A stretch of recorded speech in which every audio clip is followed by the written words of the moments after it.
Hello everyone, Trophy Wine Hunter. Welcome back to my YouTube channel. Today I'm pleased to bring you a wine that I've wanted to drink many times. This is the 1996 Chateau Montrose. So the history of Chateau Montrose begins in the mid 18th century. There was a person called Alexandre de Segur who owned other great Bordeaux wineries such as Mouton, Lafite, and Latour. And he actually owned the property. He gave it to his son, Nicolas Alexandre.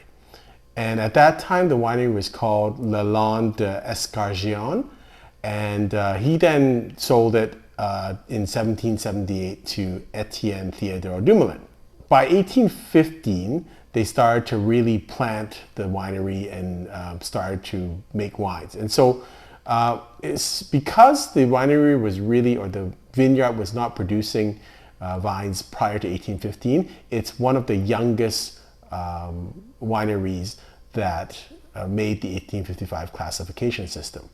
And so if you look at it from that point of view, it was really only a winery, a fairly young winery, before it was judged in the 1855 classification, like 40 years. So not very much for a winery. And that must mean that they did a great job, or the vineyard was a really nice site. The name comes from a legend that says that supposedly there was heather was in the flowers, and basically it turned the hillsides pink.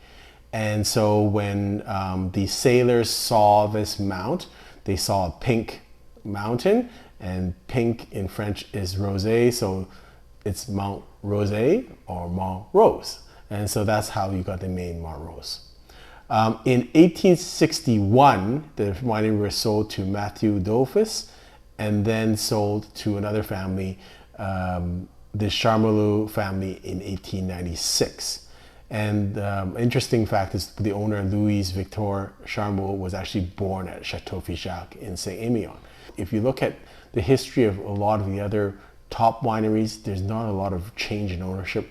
With Mont Rose, it seemed like there was quite a bit of ownership change. Chateau Montrose remained in the Charmolue family for over 3 generations, and it became a very great estate. It was producing really great wines, and there was actually it was such a good wine that there was some brothers called the Bouyage brothers. I'm not sure if I'm saying that right, but they tasted the 1989 vintage. They were so happy with it that they said, wow, if we ever had a chance, we want to buy it. And they subsequently did buy it in 2006. And so it was bought by Martin and Thomas Bouyage. I hope that I'm saying that right. And they have they're a big conglomerate with lots of money. They have a telecom company and a construction company. They also added Troquois Lalande to their portfolio, and Troquois Lalande is a couple of years back when I was in Bordeaux, tasted the wine. It was like spectacular value wine. It has risen in price quite a bit in the last couple of years. They hired Jean-Bernard Dalmas as the manager of the estate. He was formerly with Chateau Aubryon, and then brought in Hervé Berland, who was also at Chateau Mouton. I believe he just left the winery in late 2022. Chateau Montrose is trying to be, I guess, organic by 2025, and it obtains a lot of its energy. Both Montrose and Troquois Lalande obtain a lot of their energy through the use of solar, wind, and water with a sophisticated geothermal energy system. The winery is planted right now 60% Cabernet Sauvignon, 32% Merlot, 6% Cabernet Franc, and 2% Petit Verdot, with many of the vines close to 40 years of age. I think they'd like to get the percentage of Cabernet Sauvignon a little bit higher in the future. So in total, the vineyard is about 95 hectares, and in 2010, they previously were about 70-something hectares. They added 22 hectares from Chateau Segur, but the 22 hectares that they added was actually part of the original estate of Mont Rose.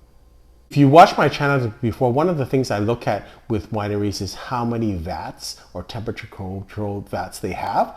And to me, that's important because that allows more precise vinification of the wines, because then you can distinguish different plots and kind of ferment or vinify them separately. And if it's not good, you can actually take them out of the mix. So Chateau Montrose actually has 59 temperature controlled stainless steel vats of various sizes, and so I think that adds to the wine quality.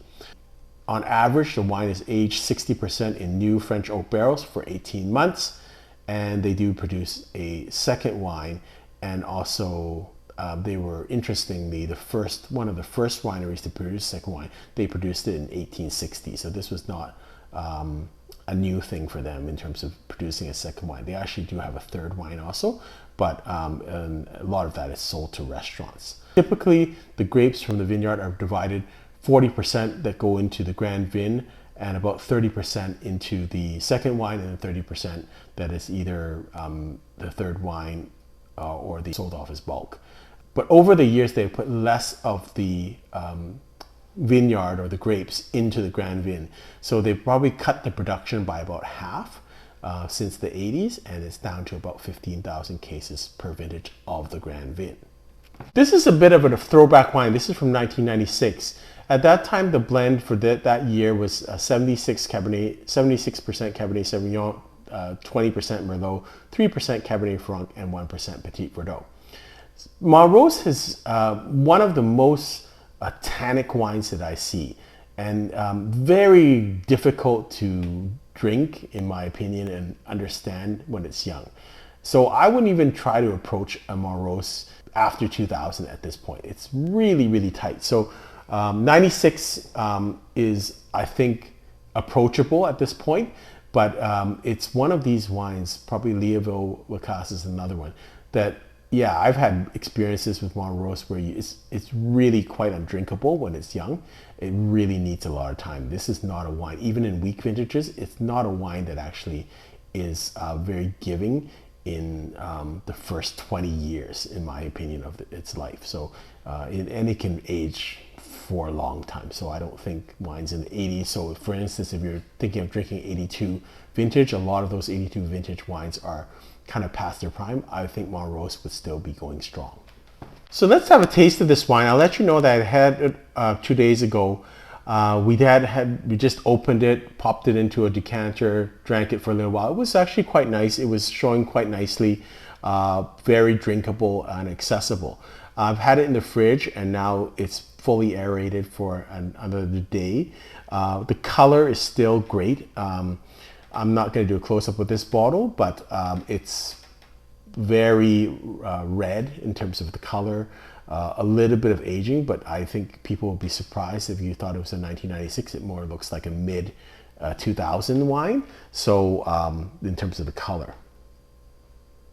In terms of the taste, the smell, lots of fruit still on this wine, and it's actually a very nice, at this point it's got a lot of smokiness, tobacco, charcoal, black fruit. It's a wine that if you like very tannic wines or very full body wines, I think you'll really enjoy this wine.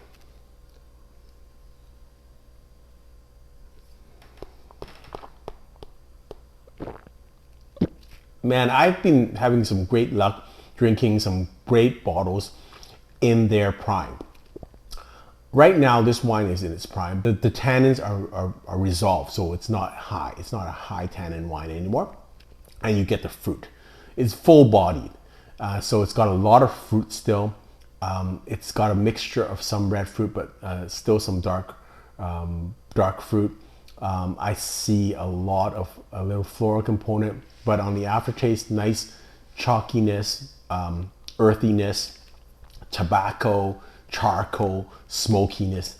That's kind of what it reminds me of. It kind of almost reminds me of like a Malbec in terms of, or a great barbecue wine. Like this, I would think this wine really would go well with a barbecue steak, just because of that smoky and charcoal aftertaste on this wine.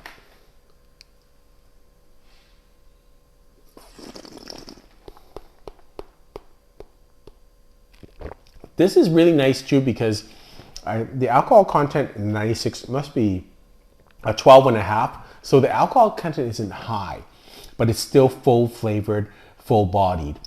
You are getting a little bit of acidity on the end and the aftertaste. So that's after a day. So I think this wine is actually ready to drink right now in its prime. It could go another 5 years easily, but I think it's really drinking very well now with minimal aeration. And I really am very pleased with this wine at this point. I wouldn't say it's a blockbuster. It's not the best Mont Rose I've ever had. And quite frankly, Mont Rose is not my favorite wine in terms of, it's not prototypical for me because it's not soft. It's to me quite a tannic, quite a muscular wine. And so to me, that's not really my style of wine. But it's for people that like more a heavier body, they like Rhone wines, they like American wines. I think of the Bordeaux wines, you'd enjoy Mont Rose. My score of this wine is gonna be 93 points. It's very, very nice example of Mont Rose. And I'm really glad I drank it at this time because I think if I had drank this maybe 5 years earlier, it would be really, really tight and quite not as high a score. I think this is kind of where it's going to sit at its plateau for a couple of years, but I think I've got the wine at the right time in its cycle. Hope you enjoyed this video. Until next time, happy drinking.